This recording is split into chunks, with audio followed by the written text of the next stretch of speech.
Phoebe Agobedwa ku Bukedde TV imbu.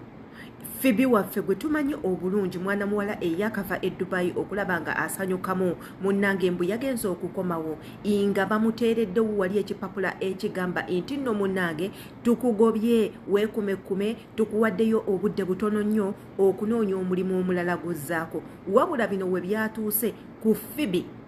yavuddeyo n'abeera nga ayina byayogera era byatangazaako eri mwena abawagizi be teekako n'abo ababadde bagamba nti nno yagobeddwa ku TV. Abantu ensonga ze bawa olw'okubanga Phoebe ayimiriziddwa okuba nga akola ku Bukedde TV mwe muli nti nno yakubisizza ebifaananyi nga ali ne mukyala wa Bobi Wine Babi Kyagulanyi era nga bo bagamba entabo yavudde ku Babi mukyala wa Bobi Wine okubanga yakoze akatambi naye teekako n'okwekubya ebifaananyi naye ekitaasanyusizza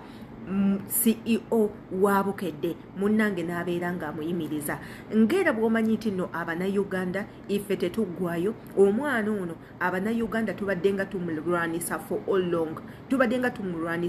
long okuva we yava ku kyeyo ebintu byonna byakola ffe tebitusanyusa twagala kumulaba eri mu mbeera eri gye yali ewa bisaso ng'azannyazannya ebintu ebya komedi ng'akolewa obutambitambi obwo obufaanagana nga we butyo ife gye twagala abeere. Bwe yagezaako okulinnya eddala n'agamba halo nze nagenda nina ekirooto era kye ŋŋenda otuukirako kye ŋŋenda okubanga enkulembeza Katonda n'amuyamba n'amuteerayo blessings emikisa n'abeera nga asukkuluma ku ekyo ife kye twali twagala abeere. Abantu bonna bagenda bakikkiriza mpola nti yes Katonda ayina amaanyi asobola okuteeka eggwe w'otasuubira n'otandika okulya n'abalangira n'otandika okutambula ne basereebo n'otandika okubeera nga otuula ku mwanjo nga tokyatuula eri mabega. Katonda ebyo byonna n'abikolera omwana oyo wabula era Abannayuganda tebannaba kubeera nga bakkakkana bw'anaaba omwana ono tayimiriziddwa ku mulimu wabula ng'ate yavuddeyo n'atuwa obubaka bwe njagala obbateerabuko wano nammwe mubuwulirize obubaka obwo mmwe ng'abantu muwulirize obubaka obuva ewa Phoebe muwulire omwana ono endowooza ye kummwe Abannayuganda abali mu mulimirira abeere ng'agobebwa ku mulimu si mmwe mwekka bangi nnyo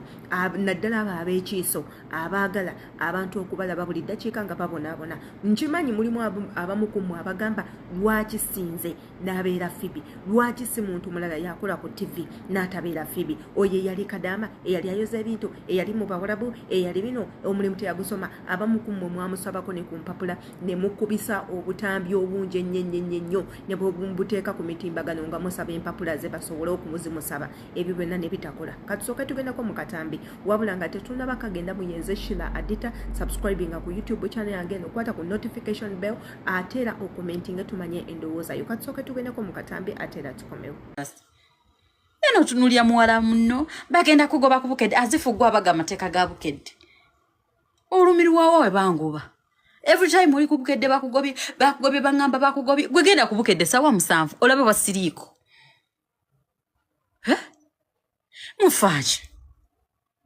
mufachi nzikunze nalungi wa kuno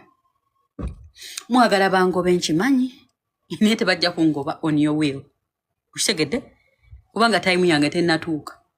ate kakati yampandika mpando okulule ate wekubisiza ne Bobi Wine ekifaananyi ate wekubisiza ne mukazi we Bukedde teyagala oyo Bukedde Gasiya mumu akola Bukedde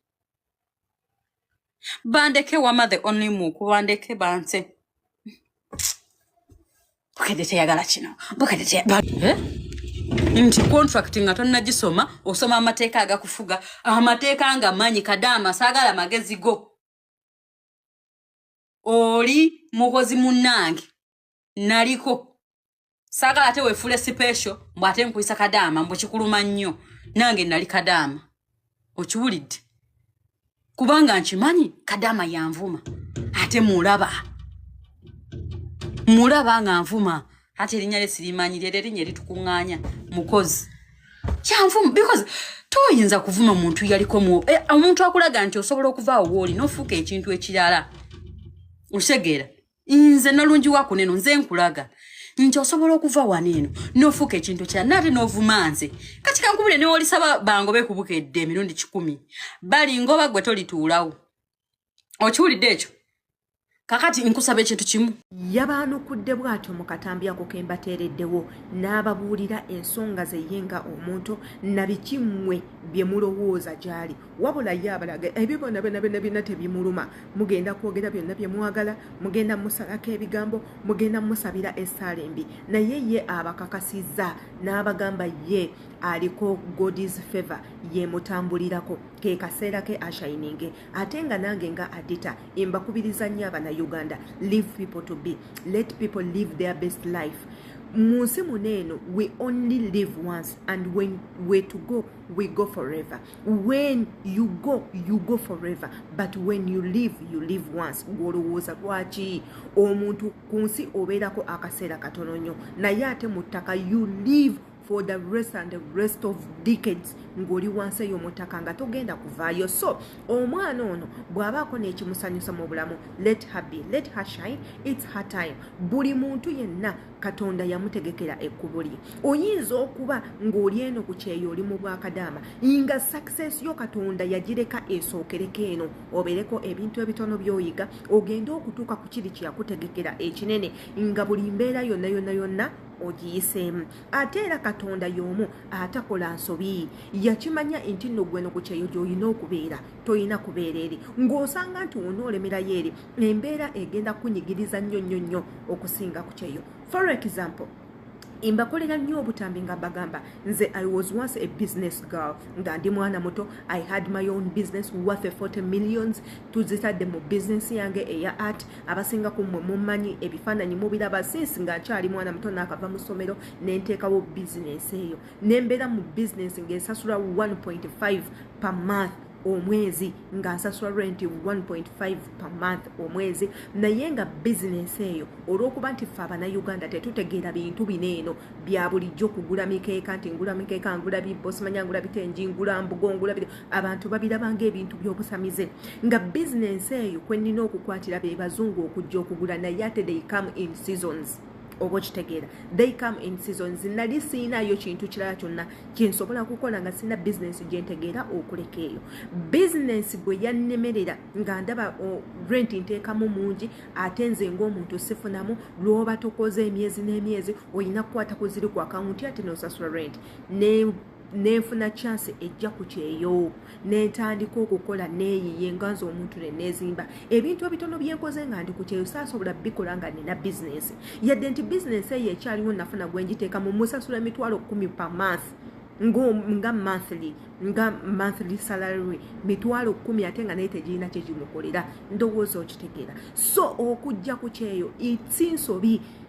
Katonda yandeka ndabe ku musana nandeka ndabe ne ku kizikiza. So muleka abantu babeere wabula ng'ekyo kyonna ekyaleetedde Abannayuganda era ebireetedde Phoebe obuzibu bwe butambi buneeno obwafulumye nga mukwano gwa Phoebe akolera omukolo ewa Babe Kyagulanyi eno ku biichi yaabwe. Tugendagendako ku mikolo egyo ate era tukomewo egyogeza Abannayuganda obwama ate era tukomewo.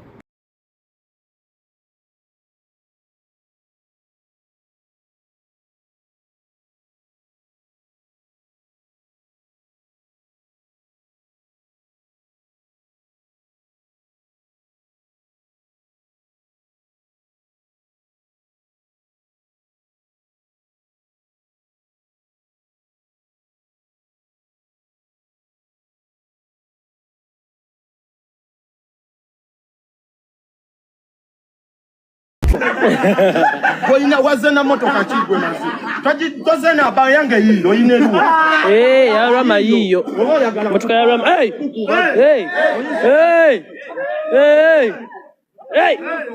Hey. Heza lingiza. Heza damu motoka. Dayo.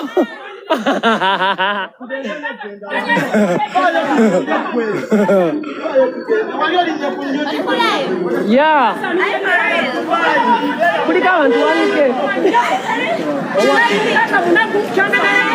Nanga cheche.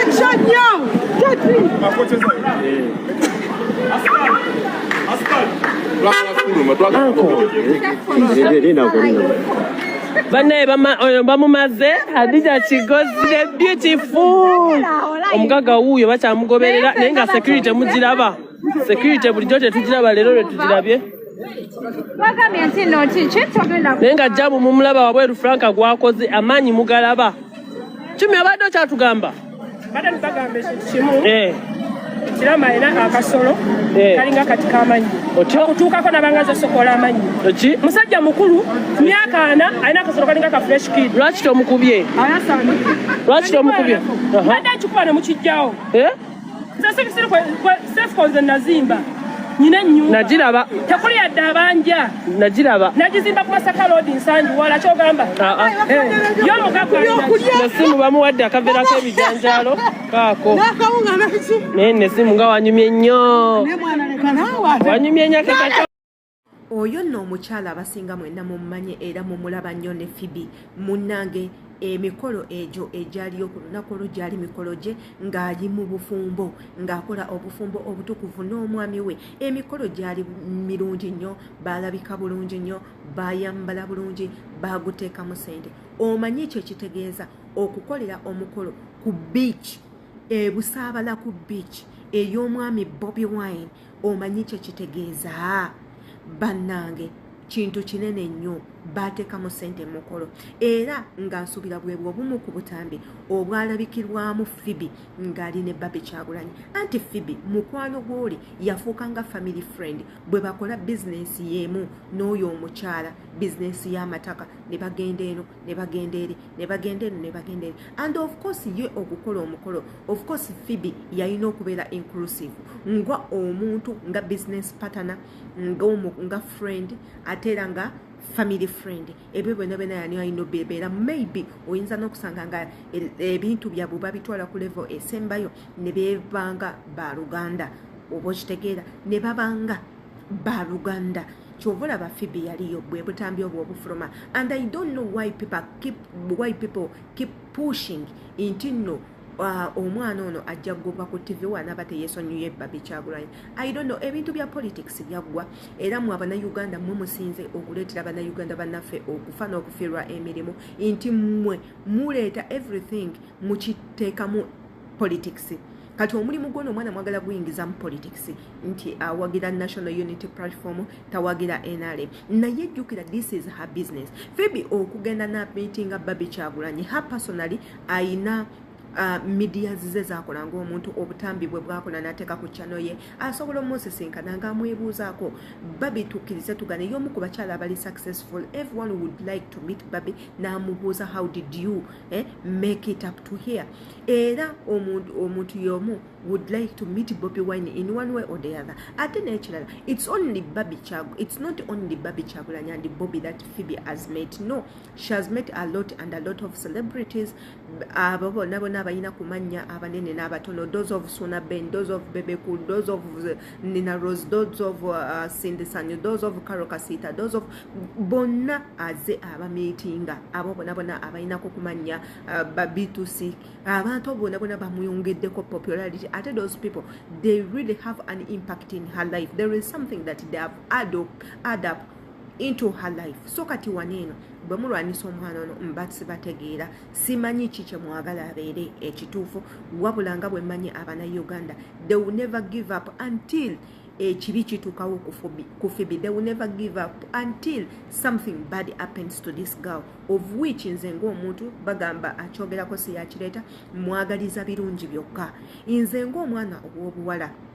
okulaba omwana omuto ng'ali successful nange kinzizaamu amaanyi ne ngamba maybe nange buli omu alina emikisa gye egy'enjawulo mulimu abamu ku ffe nga tugenda kukola nnyo okutuuka ku ekyo kye twagala oba okukola ennyo tukaddiwe nga tetuuse n'ebyo bye twetaaga ne mubamu banino abalina feva nti ye agenda kukola kitono nga mulimu ng'agenda kukola kitono atuuke ku bintu by'ayagala emikwano egimusemberera n'abo abantu abali mu bulamu bwe nga bagenda mupushi nga bamuteeke ku level eddako ne mubaamu ffe nga tetulina muntu yenna asobola tukwatirako yadde mikwano nga we have bad selection of friends bad selections of people bad selections of family ng'abo bonna tebagenda kubeererawo kupushingako kujja ku eno level kugenda ku level ndala. Yenze Shila Adita njagala mmanye ekikyolowooza ku butambi bunene obwenkuteereddewo nga weeyambisa comment section gwe wena ayagala okunkubirako eva embeerayo ku Instagram page yange eyitibwa Shila Adita page, ensangayo ne ku TikTok kwende Shila Adita page, ku Facebook enkosa Shila Adita page. Imbagala nnyo, see you in my next video.